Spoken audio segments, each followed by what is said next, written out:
What's up guys, my name is Josh, and before we jump into this, if you just want to skip to the regular review portion of this review, because I'm going to be talking about these new types of videos a little bit before, if you want to skip to that particular part, just go ahead and skip here, and that'll get you to kind of the stock representation of what these are going to look like on an average kind of music review video. Now that being said, if you're still hanging out, basically I have a couple questions and kind of a couple of asks in terms of like, you know, what you guys want to see, if I'm doing this review correctly, if you think there's room to improve, stuff like that.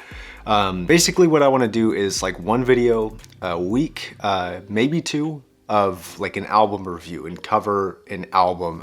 I feel like as audio reviewers, we tend to focus only on hardware and not what that hardware is for, which is music. What I want to do is put my own kind of spin, put my own categories, my own quantifications, and my own qualifications for an album, and basically do the video a little bit differently. So I'm kind of not exactly precise on the formula yet. This is going to be kind of like the first run. So if you have any recommendations, like you want this part over here or this part first, this part last, as well as any albums that you'd like to see me cover and talk about and review and see what I think about them. Now that that's out of the way, let's go ahead and jump into what exactly an average like album review is gonna look like. Now guys, I also want to state that unfortunately for copyright purposes, I don't want to get my channel taken down, so I'm not going to be doing any sound demos. I just go and research it on your own, go on YouTube, you can find it on YouTube, Google Play, Spotify, all that stuff, and you can listen to what I'm talking about. Or you can check out the links to the albums down below. Alright guys, this is going to be a review of the Kaleida album. Kaleida is the artist, the album name is the Think EP. Now I want to break this down into a couple categories. First I'm going to talk about the cover. The cover art is very simple, it's black and white, it's two girls, and I don't really have any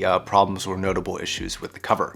Now a couple bits of info about this band, which you may not have heard of because they're relatively unheard of, but you probably have heard, I'm tired of saying the word heard, of them from a specific movie called John Wick.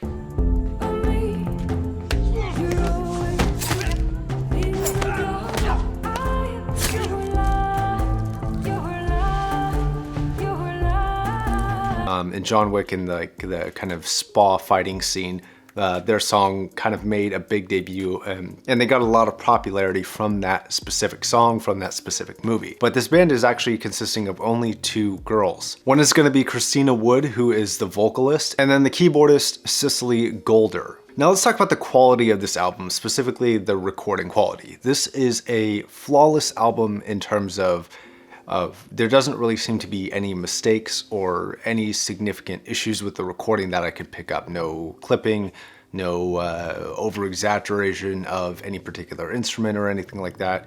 No, you know, doors or talking or shirts scuffing around in the background or anything like that. It is a flawless album. That being said, I think part of the flawless problem with it is that it is actually not the most exceptionally recorded album. I would actually rate the quality of this album to be like a 7 out of 10.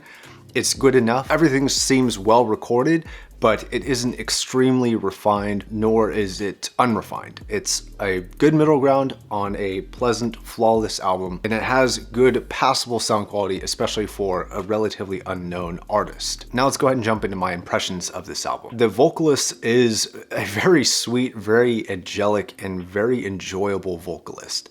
She is a little bit limited in her range, I would say, but definitely the ranges that she can and does sing in is very, very stellar, very smooth. There isn't a lot of texture, and I suspect this is more to do with the actual recording process that they use, but there isn't a lot of texture in her voice, and it is a little bit glazed over. Now overall, this album has very distinct kind of styling to the sound. You get these great beats, these great rhythms that play, but very consistent note progression, and it does have a pretty synchronized rhythm to all of the songs, which is a partial complaint, but also a partial benefit. And I'll clarify what I mean by complaint in a second. Now, a couple bits I really do like is that they do a lot of times use the stereo imaging to their advantage. Like I said, it's not extremely clean, it's not extremely well recorded, and they don't really have the best soundstage. In fact, they hardly really utilize soundstage at all. A couple bits here and there, but overall I feel like they could have made it sound a little bit better in the soundstage department. For imaging, it's really good. Honestly, it's a great imaging album, but not the best soundstage album. Now overall, a combination of the vocals and the sounds that they choose to use and have produced in this music really have this good mix of kind of a peppy, upbeat tone to everything, but also maintains a smoothness and never really goes into the harshness area of where upbeat can sometimes lead you. So it's upbeat, but also smooth and somewhat angelic, especially when you're talking about Christina's vocals. Now, two, not really complaints, but things that I would like to see maybe improved. I would like to see more diversity within the songs. I think that albums as a whole should definitely have a relatively related sound signature so that no matter where you're listening, you can always pick up like a certain artist touch or kind of the feeling that the artist is trying to go for. But this kind of takes us to the extremes, and every song is a little bit too similar. And I feel like a little bit of diversity would have helped the album quite a bit. And then the second thing I wish was improved again was the soundstage. I wish that the soundstage was a little bit more emphasized in certain areas. I wish they would have utilized that as a tool a little bit more often and made it a little bit more prevalent than it is right now. And overall, I'm gonna give the impressions of this album a 8 out of 10. It's got a great overall feeling to it, great tonality to everything.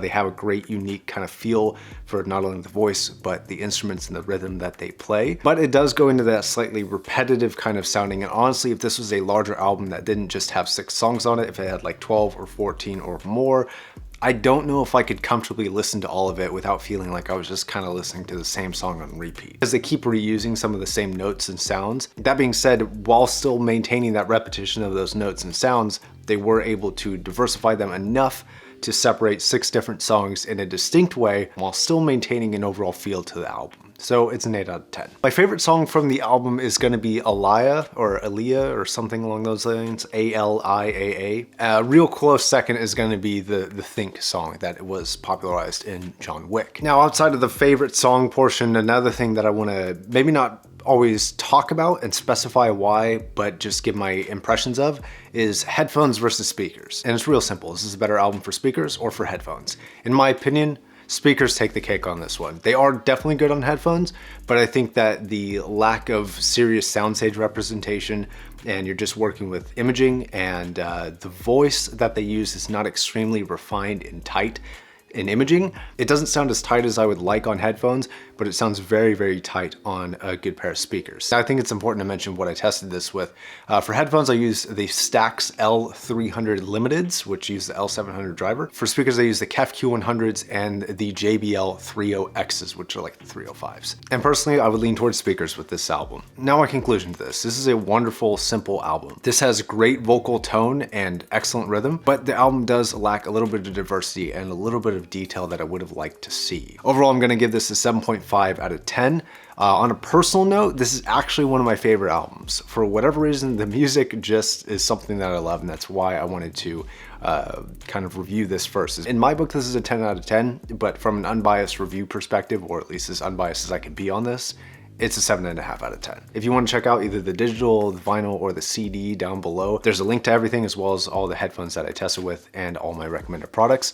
Patreon if you want to support the channel. And if you're new to the channel and you like what I do, I post new videos every single day. And if you like it, subscribe. I'd love to have you. All right, and that's gonna kind of wrap up exactly what that would be like. And that is my official review of the Kaleida Think album.